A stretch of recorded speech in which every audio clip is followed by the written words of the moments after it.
Comenzamos por la economía y ya recibimos a Gisela Beritier, economista, directora de ICDA. ¿Qué tal, Gisela? Un gusto que nos acompañes. ¿Cómo estás? ¿Todo bien? Muy Gracias bien. por la invitación. Al contrario, un placer que nos puedas acompañar. Hablando de algo tan complejo, ¿no?, como es la economía en el país y que nos preocupa y tanto. Estamos en este 2023, un año electoral, como decía yo al comienzo. ¿Qué perspectivas, a grandes rasgos, visualizás hacia adelante en el contexto económico nacional? Bueno, una de las cuestiones que se está viendo para este año es, primero, el tema del enfriamiento económico, ¿no? Que desde el año pasado, desde que asumió el nuevo ministro de Economía, que ya no es tan nuevo, ya lleva unos meses, claro, pero que en definitiva empezó a contraer el gasto público y a enfriar la economía para poder controlar la inflación por un lado, también poder cumplir con las metas con respecto a déficit fiscal con el fondo, pero todo esto empieza a impactar, ¿no? Pero se da también en un contexto en donde el contexto internacional también está siendo de enfriamiento, ¿no? En realidad, después de la pandemia, en donde hubo una gran inyección de los estados en dinero para poder apalancar la economía, implicó que hubo también grandes inflaciones, Estados Unidos y Francia, por ejemplo, con grandes tasas de inflación. En general esto fue así, ¿no? Para el 2023 lo que se está viendo es que toda esta acción del Estado, de los estados en general, empiecen a ir en tendencia con el enfriamiento, y de hecho el Fondo Monetario Internacional está estimando de que el crecimiento económico mundial va a estar en línea incluso con la crisis del 2008, como para que tengamos una referencia. El mundo va por ese lado y Argentina también tiene un condimento interno bastante interesante, como vos bien decías, el dólar y la inflación. Entonces hoy la gran duda en un año electoral es si este 2% de crecimiento que está estimando el gobierno, que claramente es menor al del 2022, que terminó en el orden del 5%, donde justamente si no se va a transformar en una recesión. ¿Cuál es la gran duda? La falta de dólares, ¿no? Y esto lo estamos viendo en las tensiones que hubo en diciembre, enero con respecto al dólar blue, y que en definitiva estamos viendo que es una tensión o una presión que no se calma, y en definitiva la pregunta es ¿qué está mirando el mercado, ¿no? Y el mercado hoy, si bien Massa no se cansa de sacar conejos de la galera, dólar soja 1, dólar soja 2, se está esperando un dólar soja 3, se está estimando incluso si habrá un dólar energía o un dólar minería, tratando de exprimir los grandes sectores que exportan y que en realidad generan dólares, porque las grandes cuestiones, o en realidad una de las mayores pesadillas de Massa y prioridades, es el tema del dólar, ¿no? El mercado lo que está viendo es que primero, 2023 está marcado por altos vencimientos, 6.000 millones de dólares hay que pagarle al Fondo Monetario Internacional entre enero, febrero y marzo del 2023. Si bien se juntaron dólares, producto del dólar soja 3, y también se implementó el swap con China, también esta medida de la recompra de los dólares con respecto, o la recompra de deuda externa, que también va en línea con esto de poder controlar los dólares alternativos y el dólar paralelo, subiendo una tasa de interés también de las tasas pasivas del Banco Central. Todos estos conejos tienden justamente a atacar el dólar y que no se vaya esta presión a dólares alternativos y al dólar blue, pero aún así vemos que esa tensión no se calma, ¿no?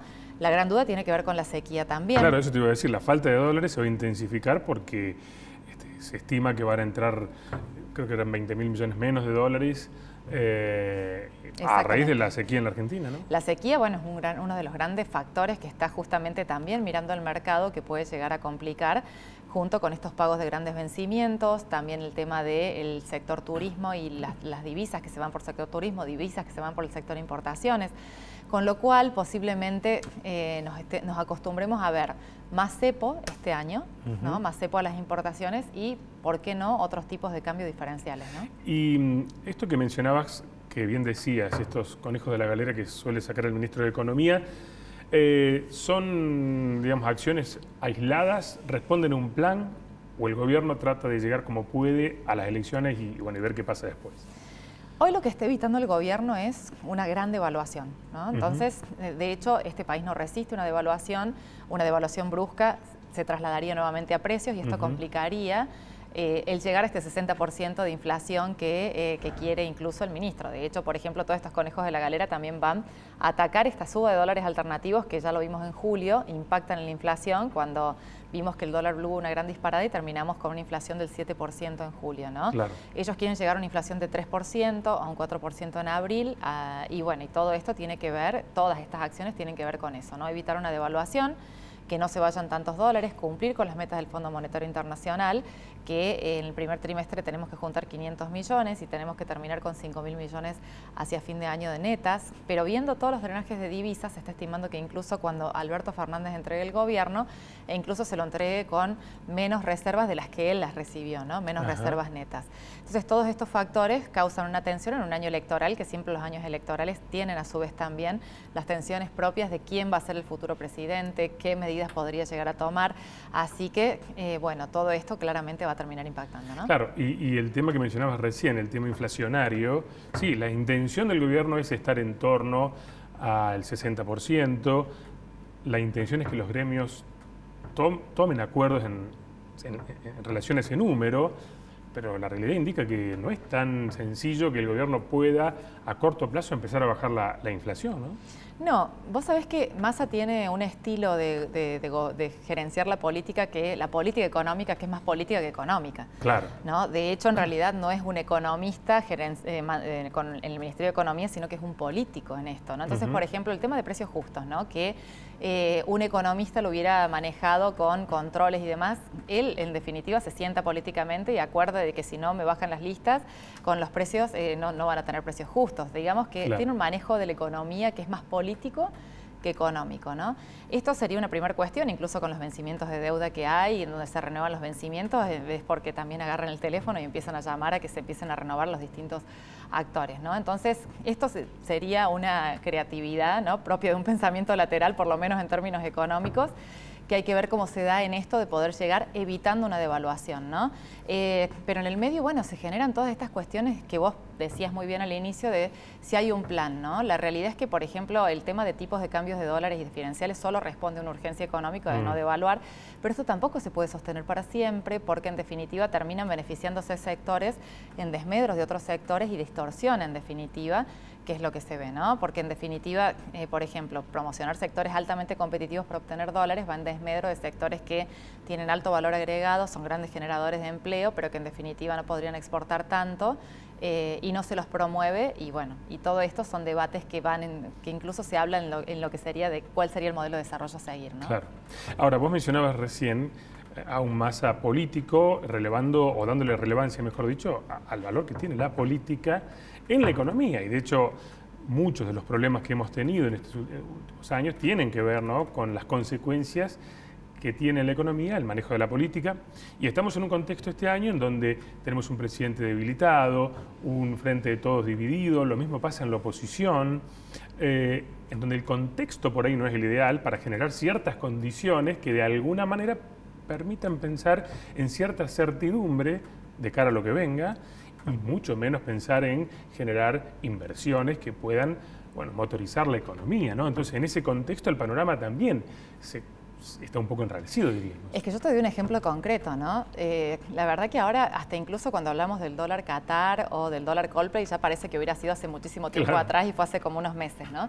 Pero más allá de eso, pensar, por ejemplo, de que, bueno, vamos a sacar todos estos tipos de cambios diferenciales, ya sea para promocionar la entrada de divisas o para frenar la salida, pero decir, bueno, a ver, frenemos todo eso y unifiquemos un tipo de cambio.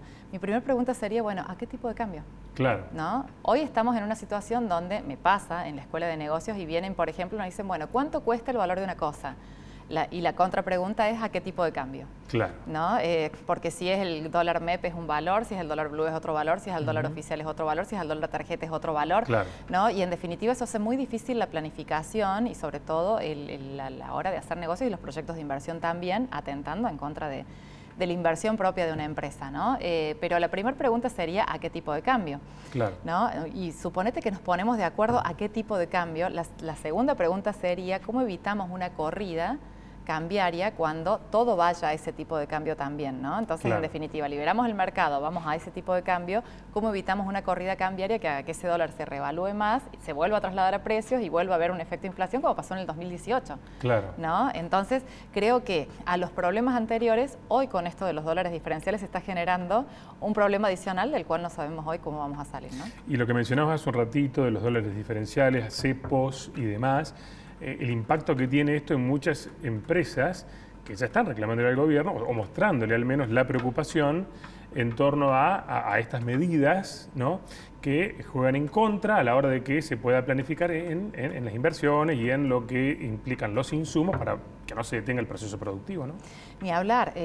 Por ejemplo, bueno, hay ejemplos en la literatura económica, hay muchos, ¿no? Y uno tiene que ver con la enfermedad holandesa, que fue en los años 70, un término que hizo la revista The Economist, en donde justamente hablaba de que un sector que de repente surgió con altas condiciones competitivas como el gas en el Mar del Norte, empezó a hacer con las exportaciones y la promoción de esas exportaciones que cada vez entraron más divisas para ese sector. A su vez también esa entrada de divisas revaluaba el tipo de cambio, pero también hacía anticompetitivos el resto de los sectores. Entonces empezó a pasar que empezaron a quebrar muchas empresas y a su vez también otras a tratar de irse de ese rubro para irse al otro por la misma configuración, ¿no? Entonces la pregunta acá es si con este tipo de cambio diferencial nos estaríamos generando una enfermedad holandesa de la soja, en donde de repente finalmente los otros sectores traten de revisar sus modelos de negocio porque resulta no competitivo. Turismo, economía del conocimiento, agroindustria, todo lo que fuere, incluso los otros commodities, ¿no? Entonces, esta cuestión de los tipos de cambios diferenciales siempre está cuestionada, o por lo menos que responda una agencia de desarrollo en una urgencia como esta, ¿no? Claro. A la hora de pensar en las preocupaciones del plano económico, el ciudadano de a pie, la principal preocupación tiene que ver con la inflación, con que el dinero no alcanza, pero también por tu rol en el vínculo con empresarios, con emprendedores. ¿Cuál es la mayor preocupación que hoy tienen aquellos que pueden generar trabajo en la Argentina? Bueno, ni hablar el tema de dólar e inflación son los dos, las dos, digamos, grandes cuestiones que afectan a la economía en general y sobre todo al empresario, ¿no? La estructura productiva argentina está dolarizada y sobre todo tiene mucho que ver o está muy vinculado con todo lo que tiene que ver las importaciones. Incluso aún los insumos locales están dolarizados. Hay mercados como el inmobiliario que está dolarizado también, ¿no? Entonces, el dólar es uno de los temas. Y después el otro tema de la inflación. La verdad que hoy planificar, y nos pasa, incluso a mí en la escuela de negocios, que yo hoy no te puedo dar el precio de una carrera porque yo no sé dentro de 3 meses cuánto va a salir. Ni hablar un colegio, ni hablar un empresario que tiene que planificar y digamos y decir, bueno, cuánto va a salir en este año las cosas, o una obra, una gran obra, qué plan de pagos te hace y cómo te lo hace, ¿no? Entonces, esto realmente dificulta muchísimo y por eso la inflación no es que sea solamente una máquina de generar pobres, como siempre como lo hemos visto, canasta básica alimentaria que está por encima de la inflación también, donde en realidad hace que una clase media de la cual estábamos orgullosos cada vez sea menos, ¿no? Porque en realidad cada vez hay más gente debajo de la línea de pobreza. Pero a su vez también los empresarios en definitiva tampoco pueden planificar porque la inflación atenta contra la generación de riqueza. Claro. Bueno, Gisela, un placer como siempre, un gusto poder charlar con vos. Seguramente nos vamos a volver a reencontrar durante este año. Cuando quieran, un gusto para mí la invitación.